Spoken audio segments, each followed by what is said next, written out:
자, 이 하나님의 은혜가 우리를 구원해 주시는데 예수님을 믿는 믿음으로 구원해 주십니다. 예수님을 믿는 믿음에 대해서 이제 좀 나누도록 하겠습니다. 우선 기억해야 될 것은 우리가 구원받는 데 있어서 예수님을 통해서 구원받는 것이 하나님의 방법입니다. 하나님이 너를 구원할 자는 하나님밖에 없다. 나밖에 없다. 그런데 너는 내 방법이 예수를 통해서 구원받는 것이다. 그렇게 정해놓으면은 다른 방법을 찾으려고 하는 사람들은 전부 불신자들이고 교만한 자들이고 하나님이 싫어하는 자들입니다. 하나님의 방법을 따라야 되는 겁니다. 그래서 거기 쓴 거 보세요. 하나님의 구원 방법을 거부하는 것은 하나님을 의지하지 않는 거예요. 그렇죠? 확실하죠? 의지하면 그 방법을 따를 거 아니에요. 의지하지 않는 거예요. 의지하지 않는 것이 믿지 않는 거예요. 그래서 이거는 불신이 되는 겁니다. 그래서 하나님을 믿는 것은 오직 예수님을 믿는 것만이 하나님을 믿는 겁니다. 그럼 구약은 어떻게 되냐면 구약은 아직 예수님에 대해서 잘 모르잖아요. 그때는 이스라엘 사람들이 하나님의 은혜를 의지하는 것이 믿음이에요. 하나님이 약속하신 말씀, 이 모든 것을 믿고 의지하는 것이 믿음이에요. 그 안에 그 사람이 알든 모르든 그 안에 메시아가 들어있는 거예요. 그래서 그 사람들은 그 의지하고 믿는 믿음으로 구원을 받는 것이고, 예수님이 오신 후에는 예수님을 믿는 것만이 하나님을 믿는 겁니다. 여기서 기억해야 될 것은 하나님이 계신다고 믿는 것은 믿음이 아닙니다. 하나님이 계신다고 믿는 것은 믿음이 아니고 하나님이 예수님을 통해서 나를 구원해 주신다고 믿는 것이 믿음입니다. 제가 왜 이 말씀을 드리냐면요, 제가 먼저 섬기던 교회에서 여집사님이 부부는 이제 이 가족은 광주에 사시고 부모님은 멀리 해남인가 어디 굉장히 먼 시골에 사셨어요. 그러다가 어머니가 돌아가셨어요. 소천하셨어요. 그래서 이제 아버지만 혼자 되셨잖아요. 그러니까 이 부부가 의논하다가 아버지가 혼자 거기서 사시는 게 너무 힘드실 테니까 우리가 모셔오자 해서 광주로 모셔왔어요. 그래서 이제 모셔오니까 딸이 그동안에도 전도를 많이 했지만 아버지인데 모셔왔으니까 이제 더 본격적으로 할 거 아니에요. 그래서 이제 아버지 보고 아버님도 이제 교회 나가셔야죠. 그러면서 교회 모시고 가려고 그러니까 아버지가 이렇게 대답했다 그래요. 예, 나도 하나님 믿는다. 거기서 끝났으면 무슨 말인지 몰랐을 텐데 이렇게 덧붙이셨어요. 세상에 하나님 안 믿는 사람이 어딨냐? 명언입니다. 하나님 안 믿는 사람 사실 별로 없습니다. 마음속에 참신이든 거짓신이든 뭔가 신이 있다고는 다 믿습니다. 이게 본능입니다. 그러니까 이분 얘기예요. 하나님이 있다고, 하나님 안 믿는 사람은 하나님 다 믿지 않냐? 나도 하나님 믿는다. 그러니까 우리 집사님이 명언을 또 얘기하셨어요. 그렇게 하나님 믿는 건 하나님 믿는 거 아니에요. 예수님을 통해서 믿는 것만이 하나님 믿는 거예요. 그랬다 그래요. 제가 그 간증을 듣고 얼마나 깜짝 놀랐는지 몰라요. 와, 대단한 신앙이구나. 그 답이 굉장히 정확한 답입니다. 예수님을 통해서 믿는 것만이 하나님을 믿는 겁니다. 그런데 예수님이 오셔서 하신 많은 것 중에 십자가와 부활의 구원도 있지만 대표적인 또 하나가 뭐냐면은 하나님을 우리들에게 알려주신 거예요. 예수님은 하나님을 알려주시면서 하나님의 말씀을 알려주셨습니다. 그래서 구약에서 잘 가르쳐주지 못한 사람들이 오해하고 있는 율법을 완성시켜 주잖아요. 그 완성시켜 준 게 신약에서 어디에 나오죠? 산상설교입니다. 내가 율법이나 선지자나 폐하론주로 생각하지 마라. 완전케 하려 함이라. 예수님이 구약의 율법 살인하지 말라는 것을 완성해서 완전하게 가르쳐 주신 것이 산상설교에 나오는 겁니다. 예수님은 사람들이 잘못 알고 있는 하나님의 모습, 하나님의 뜻 이거를 전부 바르게 가르쳐 주셨거든요. 그리고 하나님이 어떤 분인지를 가르쳐 주셨거든요. 그런데 예수님이 가르쳐 주신 하나님의 모습 중에서 특별히 중요한 게 뭐냐면은 하나님은 사랑이시라는 겁니다. 자, 물론 하나님이 영이시라는 것도 있습니다. 이스라엘 사람들도 뭐 자꾸 외형적인 신앙생활을 하고 그래서 무슨 뭐 성전 건물 가지고 찬양하고 막 이랬잖아요. 헌금 액수니 율법 행한 행위 가지고 막 그러니까 예수님이 영이라는 것도 물론 가르쳐 주셨지만 그래서 수가성 여인에게 하나님은 영이시니 이렇게 말씀하셨잖아요. 그리고 예수님이 가르쳐 주신 것이 사랑의 삶을 많이 가르쳐 주셔서 얼마나 철저하게 사랑을 가르쳐 주셨냐면 예수님 오자마자부터 하신 것이 모든 죄인을 받아주신 거였어요. 바리새인들이 다 배척하는 죄인, 세리, 창기 이런 사람들 예수님이 오는 대로 다 받아주셨어요. 이게 하나님이에요. 이게 예수님이 보여주신 하나님의 모습이에요. 사랑의 모습. 그리고 하나님의 모습을 예수님이 가장 잘 보여준 사랑은 물론 십자가의 사랑입니다. 도저히 인간으로는 상상할 수 없는 하나님이 아들까지 보내서 죽게 만들면서 사람을 구원하려고 하신 그 사랑의 모습. 그래서 예수님을 알지 못하면은 하나님을 표현하기가 좀 쉽지는 않은데 하나님을 알 수가 없습니다. 좀 제대로 알 수 없다 그럴까? 하나님으로서 하나님을 알 수가 없습니다. 그러니까 제대로 된 신앙생활을 할 수가 없습니다. 제가 그 중국에서 온 선교사들하고 강의를 할 기회가 있어 말씀을 나왔는데 그 조선족이신가 봐요. 한국말들 잘해요. 그런데 이제 중국에서 온 선교사들이라 이분들이 한국 역사를 아실까 그러면서 이제 이 부분을 제가 설명하다가 물어봤어요. 다른 걸 얘기하는데 어쨌든 이거로 설명할 일이 있었어요. 그래서 제가 여러분 그 이순신 장군 아십니까? 그러니까 다 안다 그러시더라고요. 그래서 제가 물어봤어요. 그럼 어떤 사람이 이순신 장군 압니까? 그러니까 이순신 장군 압니다. 그러는데 그 사람 보고 거북선 압니까? 그러면 모릅니다. 그러면은 그 사람이 그러니까 그 얘기하니까 막 웃더라고요. 그러니까 이분들이 굉장히 잘 알더라고요. 우리나라 역사를. 그래서 여러분이 생각해 보세요. 이순신 장군 압니까? 그러면은 나 이순신 장군 알지. 거북선 알아요. 거북선은 모르지. 이 사람이 이순신 장군 아는 사람입니까? 임진왜란 알아요? 임진왜란은 모르지. 그 사람이 이순신 장군 아는 사람입니까? 그 사람이 아는 이순신 장군이 무슨 이순신 장군이에요? 무슨 가치가 있는 사람이에요? 그러니까 예수님을 모르는 사람이 하나님을 안다는 것은 하나님의 모습이 아닌 거예요. 그 모습은 제대로 하나님을 알고 믿는 것이 아니라 좀 나쁘게 말하면은 우상적인 어떤 모습을 가지고 우상 숭배하듯이 섬기게 되는 거예요. 진짜 하나님을 믿을 수가 없는 거예요. 그래서 예수님을 통해서만 구원받을 수 있고 예수님을 통해서만 하나님을 제대로 알 수 있고 바로 신앙생활을 할 수 있게 되는 겁니다. 그러면 이제 이 부분에 대해서 그 반대하는 사람들이 있습니다. 어떤 반대를 하냐면은 왜 꼭 예수를 믿어야 구원받냐? 예수 믿고 도둑질하고 거짓말하고 하는 사람도 많은데 나는 예수 안 믿어도 그런 짓 안 하는데 내가 더 착하게 사는데 내가 구원받아야지. 이렇게 이제 얘기하는 사람들이 있거든요. 그리고 예수 안 믿고 다른 건 믿으면 안 되냐? 자기가 바르게 살면 안 되냐? 이런 얘기들을 많이 하는데 우선 여기서 제가 말씀드리려고 하는 것은 우선 많이 공격받는 것 중에 하나가 기독교의 배타성입니다. 그래서 일반인들은 이제 일반적인 모습만 가지고 얘기하는 거니까 제가 특정 종교를 비난할 뜻은 없습니다만은 가톨릭은 대체로 포용적이죠. 그래서 일반인들이 가톨릭은 다른 종교를 막 포용하니까 멋있어 보이고 인간적으로 멋있잖아요. 좀 인격적인 것 같고 마음이 넓은 것 같고 기독교는 예수 안 믿으면 안 된다고 딱 이러고 있으니까 째째한 것 같고 좁아 보이고 배타적이고 싫어하거든요. 보통 사람들은 그렇게 생각하거든요. 그런데 진리라고 하는 것은 배타적일 때가 굉장히 많이 있습니다. 진리는 배타적일 때가 굉장히 많이 있습니다. 그래서 예를 들면 학문만 하더라도 정답이 하나밖에 없는 경우가 얼마나 많이 있습니까? 조금 비슷한 거 다 봐줘야 됩니까? 그래서 예를 들면은 파이를 소수점 2자리까지 쓰시오 그러면은 3.14라고 써야 되잖아요. 근데 어떤 사람이 3.1이라고 쓰고는 선생님이 틀렸다 그러니까 아니 그게 그 하나 가지고 100분의 400개 안 되는 거 틀렸다고 그럽니까? 아니면 3.15라고 쓰니까 틀렸다 그러면은 그거 조금 틀린 거 가지고 선생님 째째하게 그럽니까? 그렇게 말하는 사람은 없잖아요. 진리라 그러면은 그냥 배타적이어도 다 인정하는 거예요.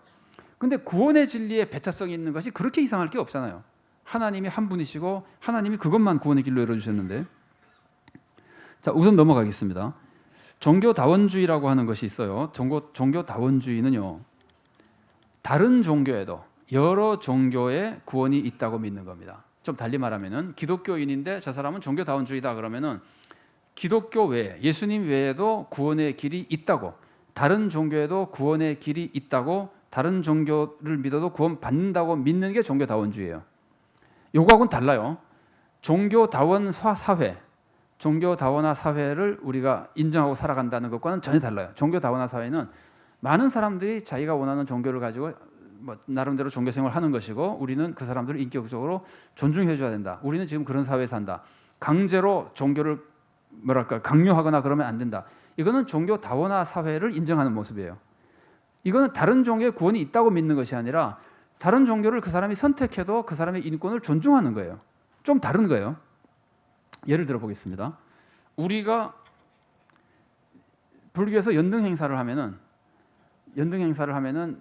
가서 막 전기줄 다 끊어놓고 연등 행사 못하게 막 방해하고, 믿음이 좋은 기독교인은 그러는 겁니까? 안 그러는 겁니까? 안 그러는 거죠. 믿음이 좋은 기독교인은 오히려 사회 질서를 지켜주고 다른 사람들과 약속을 지켜주면서 윤리적인 삶을 사는 거예요. 근데 그 윤리적인 삶 중에 하나가 그 사람의 인격과 결정을 존중해 주는 거예요. 그러니까 그 사람이 구원받지 못하는 건 안타깝게 생각하더라도 그 사람의 종교 행위는 방해하지 않는 거예요.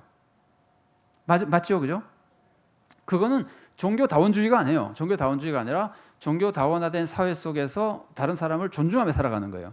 그런데 그게 아니라 저기도 구원이 있다. 구원 믿고 그리로 가든 어디로 가든 구원을 다 받는 것처럼 생각하면 이건 종교다원주의예요. 종교다원주의라고 하는 것은 일종의 우상숭배예요. 이스라엘 사람들이 엘리야가 이스라엘 사람들하고 그 갈멜산에서 바알 아세라 제사장들하고 대결할 때 이스라엘 사람들에게 이렇게 말하죠. 너희가 어느 때까지 두 사이에서 머뭇하겠느냐. 이 말은 이런 거라고 비슷합니다. 이스라엘 사람들이 지금 하나님하고 바알하고 양다리 걸치기를 하고 있는 거예요. 아마 이렇게 해서 양다리 걸치기를 할 겁니다. 그제도 말씀드렸지만 바알은 농사의 신이고 여호와는 목축의 신이고, 그러니까 목축업의 신이고, 이렇게 사람들이 많이 생각하고 있었거든요. 당대인 외부 사람들이. 그러니까 이스라엘 사람들은 그렇게 생각하지 않다가 그 말을 자꾸 들으니까 속은 거예요. 그러니까 속아 넘어간 사람들이 농사를 지으려면 바알을 섬겨야 되고, 양을 치러 가려면 여호와를 섬겨야 되고, 이런 이상한 신앙을 가지게 될 거 아니에요. 그러면은 어떤 사람이 농사만 짓고 양은 한 마리도 안 키우고 그런 사람보다는 양이나 염소도 좀 키우고 농사도 짓고 이런 사람이 많을 거 아니에요. 그러면 양 치러 갈 때는 하나님 도와주소서 하고 가다가 농사 지러 갈 때는 바알이여 도와주소서 가다가 이런 식의 양다리 걸치기를 하는 거예요. 제가 좀 극단적인 예를 드는 거지만 그게 우상숭배 아닙니까? 하나님만 섬기는 것이 믿음이지 하나님도 섬기고 바알도 섬기면 우상숭배입니다. 그러니까 이 종교다원주의라고 하는 것은 지금 우리의 신앙에서 볼 때 이건 우상숭배예요. 그래서 종교다원주의는 기독교 신앙에 안 맞는 겁니다. 완전히 상반되는 겁니다. 그래서 우리가 예수님 믿는다고 하는 것은 예수님만 구주로 믿는 겁니다. 그런데 거기 지금 제가 28쪽에 이렇게 4줄짜리 짧게 4줄짜리 길게 붙여 쓰는 거 있죠. 현대인은 이렇게 쓴 거. 그거 한번 같이 읽어보겠습니다. 현대인은 다른 사람의 인격을 존중하다가 그의 종교도 존중하게 되고 그러다가 그의 종교에도 구원이 있다고 인정하게 된다. 그러나 다른 사람의 인격과 종교 생활을 존중하는 것은 다른 종교에도 구원이 있다고 인정하는 것과 다르다. 이해가 되시죠? 공감이 되시죠? 예, 그걸 잘 기억하고 우리가 신앙생활 해야 됩니다. 요한계시록에 보면은 2장과 3장에 7교회 보내는 편지가 나옵니다. 7교회 보내는 편지가 나오는데 꾸중만 들은 교회도 있고 칭찬만 들은 교회도 있고 꾸중, 칭찬 다 들은 교회도 있죠. 그런데 요한계시록 2장에 나오는 7교회 보내는 편지에서 제일 많이 나오는 꾸중이 뭐냐면은 음행과 우상숭배예요. 제일 많이 이 죄를 그러니까 제일 많이 짓는 죄가 교회에서 제일 많이 짓는 죄가 음행과 우상숭배예요. 그러니까 우상숭배도 영적 음행이라고 볼 수 있습니다. 그러나 그것만이 아니고 여기서는 실제 그 육적인 음행까지 포함되어 있는 거예요. 그러니까 음행과 우상숭배가 제일 무서운 죄인데 이거는 우리들에게 이런 걸 가르쳐줍니다. 지금도 우리들이 신앙생활하는 데 있어서 가장 무서운 시험거리가 우상숭배와 음행일 것이다. 이걸 알려주는 거예요. 그러니까 교회에서 제일 시험에 들기 쉬운 것이 음행과 우상숭배라고 하면은 거의 틀림없습니다. 7교회 보낸 데서 제일 많이 나온 걸 봐서 실제로 예수님도 많이 성경도 수없이 경고하고 계시고 뭐 거의 틀림없습니다. 그런데 현대인에게 있어서 가장 무서운 음행은 현대인에게서 이건 그냥 제가 생각하는 거니까 진리라고 받아들일 필요는 없으나 현실에 대한 진단입니다. 여러분도 한번 생각해 보세요. 현실에 있어서 현대인의 가장 무서운 음행은 여전히 방탕한 성생활입니다. 방탕한 성생활이 아주 계속 발전하고 있거든요. 한 20년쯤 전에 제가 이제 미국에서 왔을 때인데 우리나라 TV로 오랜만에 봤다가 깜짝 놀랐어요. TV에 나온 패널들이 이 많은 사람들이 애들까지 다 보는 TV 프로에 지상파 공중파죠. 공중파 방송에 패널로 나온 사람이 성적인 행복 추구권 그러면서 성생활을 자유롭게 해야 된다고 얘기하더라고요. 거기서 뭐 배우자와 뭐 상관없이 자기가 이 사람이랑 성관계 가는 게 행복하면은 할 수 있게 해줘야 된다는 거예요. 그 20년 전에. 그러니까 지금은 얼마나 많이 발전했겠어요. 그래서 지금 소위 말하는 간통죄라는 것이 없어졌잖아요. 그래서 그 사람이 반대했는데 하면 안 되지만 그 사람이 찬성했으면은 배우자도 간섭하지 못할 정도로 성생활에 대해서 그런 걸 자꾸 이렇게 키워나가거든요. 그러니까 이 성적 방탕은 우리나라는 사실은 서구보다 덜한 거잖아요. 그러니까 성적 방탕이 굉장히 심합니다. 이게 뭐 사회도 말할 것도 없고 교회마저도. 그래서 우리가 알고 있는 신문 가끔 보다가 우리가 굉장히 충격받잖아요. 우리나라 목회자랑 뭐 신학생이랑 합쳐가지고 투표를 했는데 차세대 최고 지도자로 꼽히는 목사님, 두 번째 지도자로 꼽히는 목사님들이 다 무너졌는데 두 번째로 꼽히는 목사님 무너진 게 이 성 문제 때문에 무너졌어요. 그리고 뭐 청소년 지도자 목사님이 뭐 했다고 계속해서 나오잖아요. 이건 누구도 자신할 수 없는 일이지만 정말 무섭게 우리 교회를 파고드는 죄거든요. 이 성적 방탕하고 또 한 가지는 제가 무섭게 생각하는 것은 동성애입니다. 동성애는 외국은 지금 교회에서 막 인정하고 있잖아요. 우리 교단과 가장 가까운 미국 장로교회 교단도 동성애를 인정하고 아마 동성애 임직자까지 아마 세우게 되거나 아마 그럴 겁니다. 그게 한 90년 초예요. 1991년에 그 교단에, 그 미국 그 장로교회 교단에 이게 안건으로 올라왔어요. 안건으로 올라오니까 위원회에서 연구했어요. 그리고 부결시켰어요. 그때는 이게 통과된 지는 얼마 안 됩니다. 그때는 부결됐는데도 불구하고 안건으로 올라왔다는 사실 하나만으로 굉장히 많은 교회가 탈퇴했어요. 교단 탈퇴했어요. 그리고 계속해서 그동안 문제가 됐는데 결국은 그게 교단에서 통과가 됐거든요. 그러니까 이 동성애라고 하는 것이 성경에서 하나님이 그렇게 너희들이 하면 안 되는 것이라 그러는데도 사회 풍조를 따르고 교회 풍조를 따라서 소위 신학 공부했다는 사람들 중에는요, 외국에서 신학 공부하고 학위를 받고 뭐 이런 사람들 중에는 동성애를 하면 안 된다는 얘기를 하는 사람을 우습게 본 사람들이 굉장히 많습니다. 저 공부 안 해서 그렇다고 그럽니다.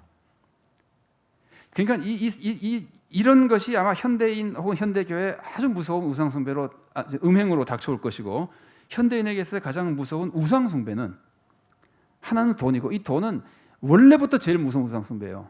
예수님이 가장 무서운 우상이라고 지명한 것이 돈이었어요.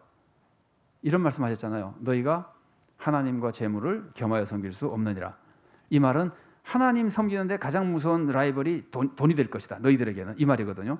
그러니까 돈은 인류 계속적으로 탐욕이고 이런 것들, 이제 탐심과 더불어 우상숭배고, 또 하나가 종교다원주의가 될 겁니다. 지금도 이 종교다원주의가 얼마나 무섭게 들어오는지 우리나라는 거의 뭐 청정지역에 가까웠습니다. 얼마 전까지만 해도. 외국은 말도 못합니다. 이 종교다원주의가. 예수 믿는 사람들 안에도. 그러니까 교회에 계속해서 이 종교다원주의가 들어오고 있는데, 우리나라도 지금은 이제 상당히 많은 침투가 있고 위험한데, 제가 판단하기에는 그 교회에서 조심해야 될 그 우상숭배 중에 아주 무서운 부분을 이게 차지하고 있다고 생각합니다.